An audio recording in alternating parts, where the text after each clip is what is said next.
அனைவருக்கும் வணக்கம். நான் ஜோதிடர் தமிழரசன் பேசுகிறேன்.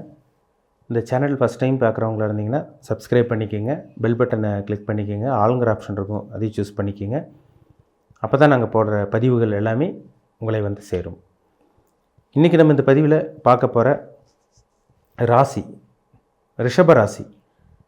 காலபுருஷ தத்துவப்படி 2ஆம் ராசி ரிஷபராசி. உங்கள் ராசி அதிபதி சுக்கிரன். பொதுவாகவே வந்து பாருங்கள், ரிஷபராசி நேயர்கள் ரொம்ப ரொம்ப நல்லவங்களாக இருப்பாங்க. ஏன்னா வந்து பார்த்திங்கன்னா சுபருடைய ராசி தான் இந்த ரிஷபராசி. அதாவது சுபகிரகத்தோட ராசி ரிஷபராசி. உங்கள் ராசி அதிபதி சுக்கிரன். அடுத்தவங்கள்ட்ட நல்லா பேசுவீங்க, குடும்பத்தை நல்லா கவனிச்சுக்குவீங்க, குடும்பத்துக்கு என்னென்ன தேவையோ அதெல்லாமே கரெக்டாக பார்த்து பண்ணுவீங்க. இதெல்லாமே இந்த ரிஷபராசி நேயர்களுக்கு உண்டான கேரக்டர். நல்லவங்களாக இருப்பாங்க. ஏன்னா உங்கள் ராசி சின்ன மாடு. இப்போ மாடு ஒரு இடத்துல விட்டோன்னா கரெக்டாக வீட்டுக்கு வரும். அதே மாதிரி தான் குடும்பத்தை நல்லா கவனிச்சுக்குவாங்க. நீட்டாக பொதுவாக வந்து பார்த்திங்கன்னா ரிஷபராசி நேயர்கள் நீட்டாக இருப்பாங்க. நல்லா ட்ரெஸ் பண்ணுவாங்க, பர்ஃப்யூம் போடுவாங்க, அந்த வாசனை திரவியங்கள், இந்த கலை மீது ஆர்வம், கலைத்துறை மேலே ஆர்வம், இந்த மாதிரி விஷயங்கள்லாம் உங்களுக்கு இருக்கும்.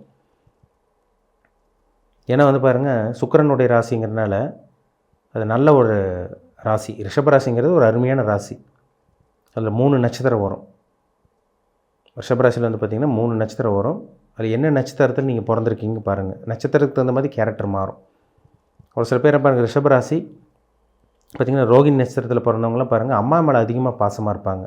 பொதுவாகவே ரிஷபராசி நேயர்கள் வந்து பார்த்திங்கன்னா தந்தையை விட தாய் மீது தான் அவங்களுக்கு அதிகமாக பாசம் இருக்கும். நல்ல ஒரு அருமையான ராசிங்க. நல்லவங்களாக இருப்பீங்க. அடுத்தவங்களுக்கு இல்லாமல் இருக்கவங்களுக்கு கூட கொடுத்து உதவி பண்ணக்கூடிய ராசி தான் இந்த ரிஷபராசி. சுக்கிரனால இது பார்த்திங்கன்னா சொகுசுக்கு உண்டான கிரகம். கலை மீது, அதனால தான் சொன்னேன், கலை மீது ஆர்வம், அந்த கலைத்துறை மீது ஆர்வம், அதே மாதிரி பார்த்திங்கன்னா கலைகளை கற்றுக்கிறது, இந்த மாதிரி விஷயங்கள்லாம் உங்களுக்கு கண்டிப்பாக இருக்கும். உங்கள் ராசி அதிபதி சுக்கிரன் ஜாதகத்தில் கெடாமல் இருக்கணும், நல்ல ஒரு அமைப்பில் இருக்கணுங்க. ஏன்னா சுக்கிரன் வந்து கெடக்கூடாது. ஏன்னா ராசிநாதன் சுக்கிரன். அந்த ராசி அதிபதி கெட்டு போயிட்டாருன்னா உடல் ஆரோக்கியம் கெட்டு போகும், மனசு கெட்டு போகும், ஒரு தெளிவான நிலையில் இருக்க முடியாது. குழப்பங்கள் இருந்துகிட்டே இருக்கும். எந்த ஒரு ஜாதகத்திலையும் லக்னாதிபதியும் ராசி அதிபதியும் கெடவே கூடாது. ராசி அதிபதி நல்லா இருக்கணும். சரிங்களா? உங்கள் ஜாதகத்தில் செக் பண்ணுங்கள், சுக்கிரன் எங்கே இருக்காருன்னு பாருங்கள். அதுதான் ரொம்ப முக்கியம். இப்போ உங்கள் ராசிக்கு வந்து பாருங்கள், உங்கள் ஜென்ம ராசியிலே குரு இருக்கார். உங்கள் ராசிக்கு ஜென்ம ராசியிலே குரு இருக்காங்க. உங்கள் ராசிக்கு 5ஆம் இடத்துல கேது கன்னி ராசியில் இருக்கார். உங்கள் ராசிக்கு 10ஆம் இடத்துல கர்மஸ்தானத்தில் தொழில் ஸ்தானத்தில் வந்து பார்த்திங்கன்னா சனி வக்ர நிலையில் இருக்கார். அவர் நவம்பர் 15ஆம் தேதிக்கு அப்புறம் தான் வக்ர நிவர்த்தி ஆவார். நவம்பர் 15 வரைக்கும் சனி வக்ர நிலையில் இருப்பார். அதுக்கப்புறம் உங்களுக்கு வக்ர நிவர்த்தி ஆயிடுவார். 11ஆம் இடமான லாபஸ்தானத்தில் ராகு மீன ராசியில் சஞ்சரிச்சிருக்காங்க. இதெல்லாம் நல்ல ஒரு கிரக அமைப்பு உங்களுக்கு. சரிங்களா? 10ல் சனி இருக்கிறது ஒரு ப்ளஸ் பாயிண்ட்டு தான். 11ல் ராகு இருக்கிறது உங்களுக்கு அருமையான ஒரு அமைப்பு. 5ல் கேது இருந்து சின்ன சின்ன தடங்கள் பண்ணிகிட்டு இருந்தால் கூட உங்களுக்கு இப்போ குரு பார்வை இருக்கிறனால அதுவும் அந்த தடங்கள் எல்லாம் விலகிடும் உங்களுக்கு. அப்போ இந்த வருடம் 2024ஆம் ஆண்டு, இந்த 2024 இந்த வருடமே உங்களுக்கு அற்புதமான வருடமாக உங்களுக்கு இருக்கும். ராசியில் ஒரு ஒளி கிரகம், ஒரு வெளிச்சத்துக்கு உண்டான கிரகம் குரு, பூமியை விட பெரிய கிரகம், அந்த கிரகம் உங்கள் ராசியில் இருக்கார். அப்போ இந்த வருடம் உங்களுக்கு குழப்பம் இல்லாமல் இருக்கும். குழப்பம் இல்லாமல் தெளிவாக செயல்பட போகிறீங்கன்னு அர்த்தம். ஒரு வெளிச்சம் உங்கள் மேலே இருக்கிறதுனால தொட்டதெல்லாம் தொடங்கும், நினச்சதெல்லாம் நடக்கும். உங்களுக்கு உங்களோட ஆசைகள், உங்களோட எதிர்பார்ப்புகள் எல்லாமே இந்த வருடம் நிறைவேறும். ராசியில் குரு இருக்கிறது பாருங்கள், தெய்வ வழிபாடு, ஆன்மீக சிந்தனை, ஆன்மீக வழிபாடு, இதெல்லாம் உங்களுக்கு இருக்கும் இந்த வருடம். ராசியில் இருக்க குரு வந்து பாருங்கள் உங்கள் ராசிக்கு 5ஆம் இடத்தை பார்க்குறாரு. புத்திர பாக்கியம் கிடைக்கக்கூடிய நல்ல ஒரு வருடமாக உங்களுக்கு இருக்கும். லவ் பண்ணிகிட்டு இருக்கவங்களுக்கெல்லாம் பாருங்கள் இந்த வருடம் காதல் திருமணம் நிறைவேறும். வீட்டில் பெற்றோரோட சம்மதம், பர்மிஷன் கண்டிப்பாக உங்களுக்கு கிடச்சிரும். திருமணத்துக்காக முயற்சி பண்ணிகிட்டு இருக்கவங்க, நாங்கள் நிறைய வரன்னு பார்த்துட்டோங்க சார், எவ்வளோ பார்த்துட்டோம், எதுவும் செட் ஆக மாட்டேங்குது, நாங்கள் பார்க்குறோம், பார்த்தவங்களுக்கெல்லாம் வந்து பார்த்திங்கன்னா கல்யாணம் ஆயிடுது, ஆனால் எங்களுக்கு தடங்களாக இருக்குது, அப்படியே பெண்டிங்காகவே போயிட்டுருக்கு, இழுத்துகிட்டே போயிட்டுருக்கு, இந்த மாதிரி சொல்லிகிட்டு இருக்கவங்களுக்கு கூட இந்த வருடம் நல்ல வருடமாக உங்களுக்கு இருக்குங்க. திருமணம் நடக்கக்கூடிய நல்ல ஒரு வருடம். ஏன்னா 7ஆம் இடத்தை குரு பார்க்குறாரு, 5ஆம் இடத்தை குரு பார்க்குறாரு. 5ங்கிறது காதல் குறிக்கிற இடம், 7ங்கிறது திருமணம். அப்போ காதல் திருமணமும் நிறைவேறும். உங்களுக்கு அரேஞ்ச் மேரேஜ் பட்டிருக்கீங்களா, நீங்கள் வெளியே வரன்னு பார்த்துட்ருக்கீங்களா, அதுவும் உங்களுக்கு நிறைவேறும் இந்த வருடம். சரிங்களா? குரு உங்கள் ராசிக்கு வந்து பாருங்கள் பாகிஸ்தானம் 9ஆம் இடமான பாகிஸ்தானத்தை பார்க்குறதுனால அதிர்ஷ்டம் அதிர்ஷ்டம் கிடைக்கக்கூடிய நல்ல ஒரு வருடமாக உங்களுக்கு இருக்கும். அதிர்ஷ்டமே இல்லைங்க சார், அடுத்தவங்களுக்கெல்லாம் அதிர்ஷ்டம் லக் அடிக்குது, எங்களுக்கு லக்கே கிடைக்கல, எதாக இருந்தாலும் வந்து பார்த்திங்கன்னா பிரச்சனை மேலே பிரச்சனையாக தான் போயிட்டுருக்கு, ஒரு முன்னேற்றம் இல்லை, ஒரு வளர்ச்சி இல்லை, வாழ்க்கை ரொம்ப போராட்டமாக போயிட்டுருக்கு, ரொம்ப ரொம்ப கஷ்டப்பட்டுட்ருக்கோம், இந்த மாதிரி சொல்லிகிட்டு இருக்கவங்களுக்கு கூட இந்த வருடம் அதிர்ஷ்டம் கிடைக்கக்கூடிய நல்ல ஒரு வருடமாக உங்களுக்கு இருக்கும். அதிர்ஷ்டம் கிடைக்குங்க, கவலையப்படாதீங்க.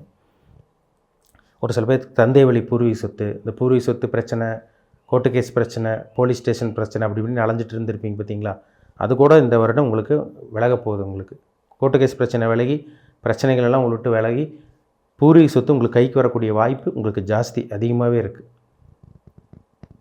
தெய்வ வழிபாடு, தெய்வ வழிபாடு, அதே மாதிரி ஆன்மீக வழிபாடு, ஒரு டூர் போகிறது, ஒரு சுற்றுலா போகிறது, தீர்த்த யாத்திரைக்கு பார்த்திங்கன்னா இந்த காசி, கயா, அந்த ராமேஸ்வரம் இந்த மாதிரி கோயிலுக்கெல்லாம் போகிறது, இந்த மாதிரி விஷயங்கள்லாம் உங்களுக்கு நடக்கும் இந்த வருடம்.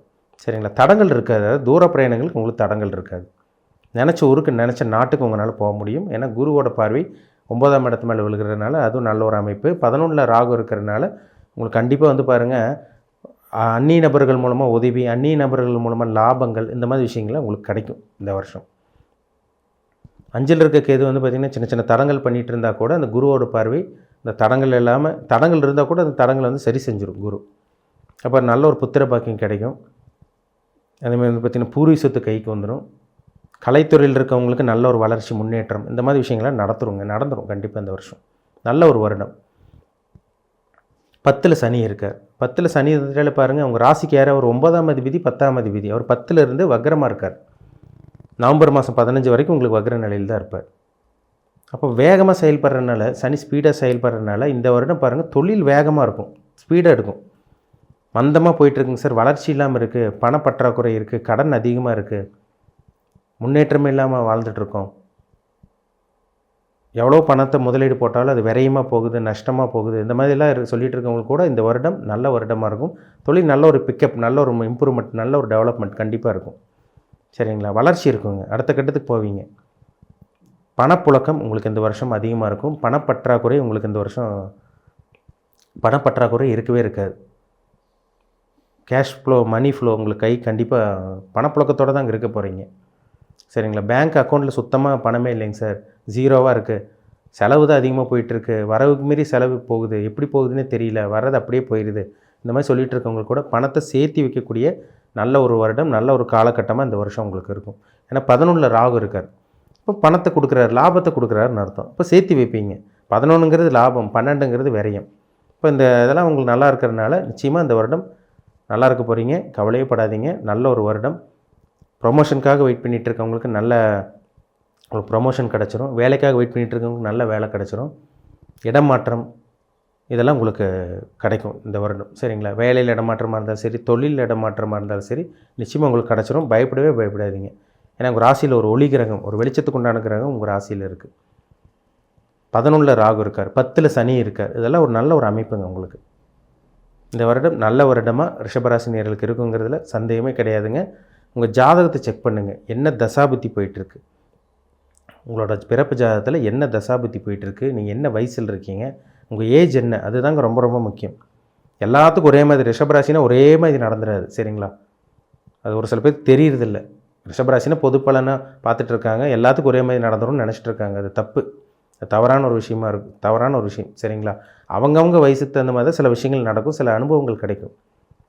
உங்களோட கர்மா என்ன, உங்கள் தலையெழுத்து என்ன, உங்கள் விதி என்ன, உங்கள் விதி எப்படி போயிட்டுருக்கு, நல்லது அனுபவிக்க பிறந்திருக்கீங்களா, கெட்டது அனுபவிக்க பிறந்திருக்கீங்களா, இனி உங்கள் வாழ்க்கையில் என்னென்னலாம் நடக்கும், எல்லாமே அவங்கவுங்க ஜாதகத்தில் தான் விஷயமே இருக்குது.